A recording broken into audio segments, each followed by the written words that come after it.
2022 সালে কুড়িগ্রামের বুরুঙ্গামারী উপজেলার ইসলামপুর ও নলিয়া এলাকায় 5টি প্যাকেজে মোট 2500 মিটার তীর রক্ষা বাঁধ নির্মাণ কাজ হাতে নেয় পানি উন্নয়ন বোর্ড। এর মধ্যে 14 নং প্রকল্পে ঠিকাদার বাঁধের কাজ শেষ করেছে। গত কয়েকদিন প্রবল বর্ষণে নদীর পানি বৃদ্ধি পাওয়ায় বাঁধের অরক্ষিত তীরে দেখা দিয়েছে তীব্র ভাঙন। প্রায় 30 ফুট দূরে নদীগর্ভে বিলীন হয়ে গেছে তীর রক্ষা বাঁধ। পানি উপরে আসতেছে আর আমাদের কাছার ভাঙতেছে। 7-8 ফুট নিচে আছে এই পানি নিচে পলক। এটা কি আছে না নাই তাও কইতে পারি না। মসজিদের জন্য এত কিছু হইলো, ঘুরে মসজিদই ভাঙলো। যেটা নিয়ম ছিল ওই নিয়ম মাফিক কাজ করে নাই, যার ধরুন আজকে এলাকার মানুষের দুরবস্থা। এদিকে 2023 সালের 31 ডিসেম্বরের মধ্যে প্রকল্পের 5টি প্যাকেজের কাজ শেষ করার কথা থাকলেও এখন পর্যন্ত 3টি প্যাকেজের অর্ধেক কাজ শেষ করতে পারেনি ঠিকাদাররা। ফলে নির্দিষ্ট সময়ে প্রকল্পটির কাজ শেষ না হওয়ায় দেখা দিয়েছে অনিশ্চয়তা।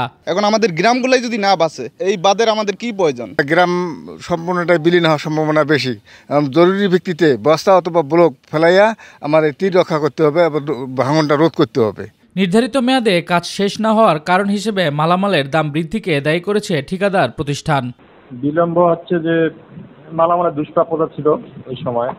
কাজটা শুরু যেভাবে করা হয়েছে সেবার পাথর খুব ক্রাইসিস ছিল, বালুর ক্রাইসিস ছিল, আরেকটা ছিল যোগাযোগ ব্যবস্থা খারাপ ওই এলাকায়, এই জন্য কাজটা শেষ করা যায়নি। বাঁধ নির্মাণে সংশ্লিষ্টদের কোনো গাফলতি আছে কিনা তা খতিয়ে দেখার আশ্বাস দিলেন পানি উন্নয়ন বোর্ডের এই কর্মকর্তা।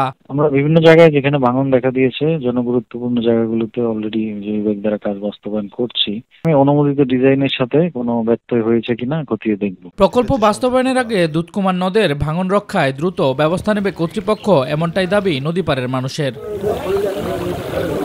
শামস তাবরিজ উচ্ছ্বাস, মাই টিভি নিউজ ডেস্ক।